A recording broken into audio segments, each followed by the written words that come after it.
Sebagai ahli politik yang mengajar diri berfikir seperti seorang negarawan dan mempunyai pandangan jauh menjangkaui sempadan masa, saya amat concern dengan hal-hal yang berkaitan dengan pendidikan. Telah banyak tadi kita dengar tentang bagaimana sekolah baru nak dibuat, bagaimana berbagai-bagai program nak dirancang untuk ke Kementerian Pelajaran.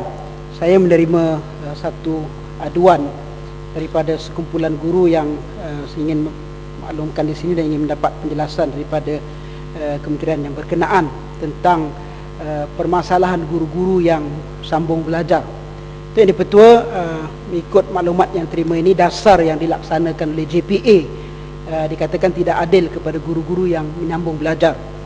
Apabila kerajaan menaik taraf sijil perguruan kepada diploma pada tahun 99, guru-guru muda telah dinaikkan tangga gaji kepada grade gaji diploma.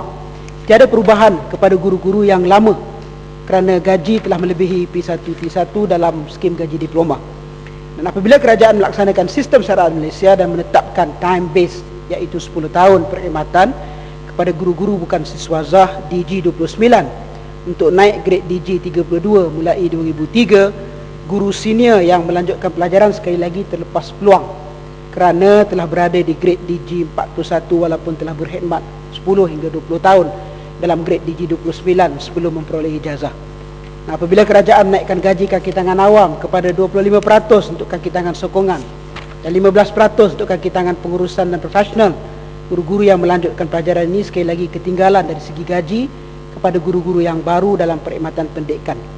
Dasar yang dilaksanakan ini untuk ini betul telah menyebabkan ramai guru-guru yang telah berkhidmat lebih daripada 20 tahun dalam perkhidmatan perguruan, khususnya yang menyambung belajar, telah ketinggalan dari segi gaji kepada guru-guru bukan siswazah yang baru 10 tahun dalam perkhidmatan pendidikan. Guru-guru yang tidak menyambung belajar mempunyai gaji yang lebih tinggi daripada guru yang bertungkus lumus belajar untuk mendapatkan ijazah pendidikan. Mereka telah berkorban masa, tenaga dan wang ringgit, tetapi telah apabila telah berjaya ketinggalan pula kepada rakan-rakan yang sama-sama lulus daripada maktab perguruan satu ketiga dahulu. Dasar yang dilaksanakan ini oleh pihak kerajaan ini hanya sesuai dilaksanakan kepada guru-guru yang fresh, iaitu guru-guru terus melanjutkan pelajaran setelah tamat zaman persekolahan.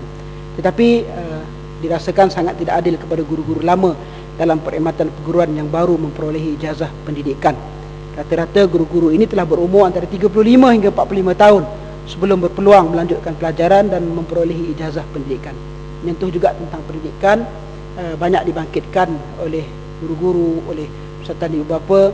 Kita ingin tahu daripada kerajaan adakah merancang untuk kita merubah beberapa dasar-dasar yang berkaitan dengan pendidikan ini, dan beberapa hal-hal yang berkaitan dengan pendidikan ini, termasuklah antara isu yang saya lihat banyak dibangkitkan adalah ratio guru dan murid dan jumlah maksimum di dalam sebuah kelas. Kerana saya dimaklumkan terdapat ada sekolah-sekolah yang murid di dalam kelas itu sampai 40-45 orang katanya, yang sudah tentulah tidak akan mewujudkan satu suasana yang kondusif untuk mereka belajar dengan cuaca yang panas, dengan keadaan yang bersesak yang akan mengganggu emosi dan juga perkembangan akademik pelajar tersebut. Kalau ini dapat diberikan perhatian semata-mata untuk memperbaiki pendidikan kepada anak-anak kita.